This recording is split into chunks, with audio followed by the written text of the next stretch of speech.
வணக்கம் வியூவர்ஸ்.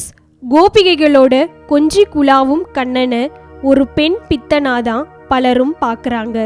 அதுக்கேற்ற மாதிரியே அவரும் கோபிகைகளின் ஆடைகளை கவர்ந்திருக்காரு.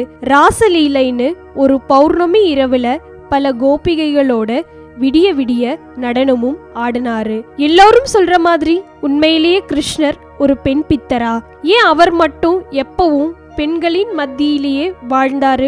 வாங்க டெம்பிள் ரகசியத்துல தெரிஞ்சுக்கலாம். உன்னதமான பரம்பொருள் சாமானியர்களுக்காக இறங்கி வர்றதுதான் அவதாரம். மகாவிஷ்ணுவின் மரியாதைக்குரிய அவதாரமா போற்றப்படுவது ஸ்ரீராமர். இவர் வனவாசத்தின் போது 14 வருஷம் காட்டுல வாழ்ந்தாரு. அப்போ இவரை பார்த்த ஆயிரக்கணக்கான முனிவர்கள் அவரின் தேஜஸ்லியும் அழகிலையும் மயங்கி சாமானியர்களை போல தொட்டு தடவி கொஞ்ச ஆசைப்பட்டாங்க.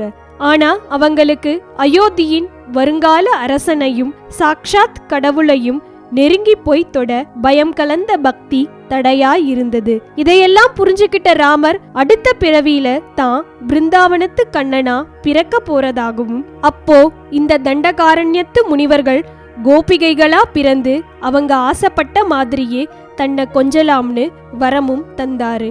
ஆக பிருந்தாவனத்தின் ஆயிரக்கணக்கான கோபிகைகளும் பூர்வ ஜென்மத்துல துறவுக்கும் தவத்துக்கும் ஒழுக்கத்துக்கும் பேர் போன தண்டகாரண்ய முனிவர்கள் ஆவாங்க. இவங்க கிருஷ்ணர் தோன்றத்துக்கு முன்னாடியே பிருந்தாவனத்துல பிறந்து அவருக்காக தவமும் இருந்தாங்க. கிருஷ்ணர் வந்ததுக்கு அப்புறம் மேலான பரம்பொருளோட இருக்கிறது, விளையாடுறது, கொஞ்சிறது, இப்படியே தன் வாழ்க்கைய கழிச்சாங்க. இவங்க எல்லோரும் முழுமையான ஞானம் அடைஞ்சவங்களா இருந்தாலும் பெண் உடம்புல இருக்கிறதால இன்னும் உடல் மேல இருக்கிற அபிமானம் முழுசா போகல. இதையெல்லாம் தெரிஞ்சுக்கிட்ட கிருஷ்ணர் தன்னை மட்டுமே நம்பி இருக்கிறவங்களுக்காக வஸ்திராஹரணம்னு லீலையும் நடத்தினாரு. நாம ஒண்ணு நல்லா ஞாபகம் வச்சுக்கணும். பகவான் கிருஷ்ணர் குளிச்சிட்டு இருந்த கோபிகைகளின் ஆடைகளை திருடும் போது அவருக்கு வயசு 7 தான். நிறைந்த ஞானத்தின் அடையாளம் தேகாபிமானம் இல்லாம இருக்கிறது தான். இதற்கு உதாரணமா சதாசிவ பிரம்மேந்திரரையும் அக்கம்மா தேவியையும் சொல்லலாம்.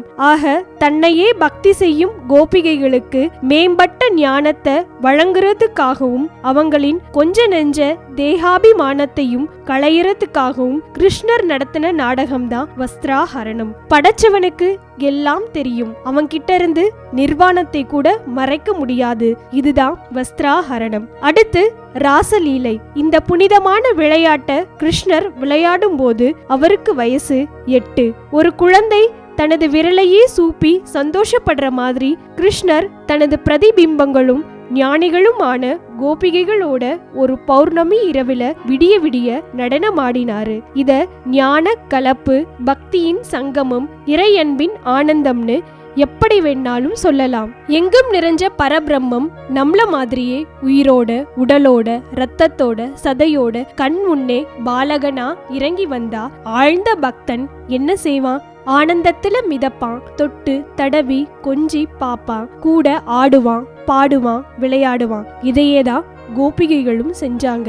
இதுல தப்பு கிருஷ்ணர் மேலேயோ கோபிகைகள் மேலேயோ இல்ல, நம்ம பார்வையில தான். இன்னும் இந்த மாதிரி ஆன்மீகம் சம்பந்தமான உண்மைகளை தெரிஞ்சுக்க மறக்காம டெம்பிள் ரகசியம் சேனலை சப்ஸ்கிரைப் பண்ணுங்க.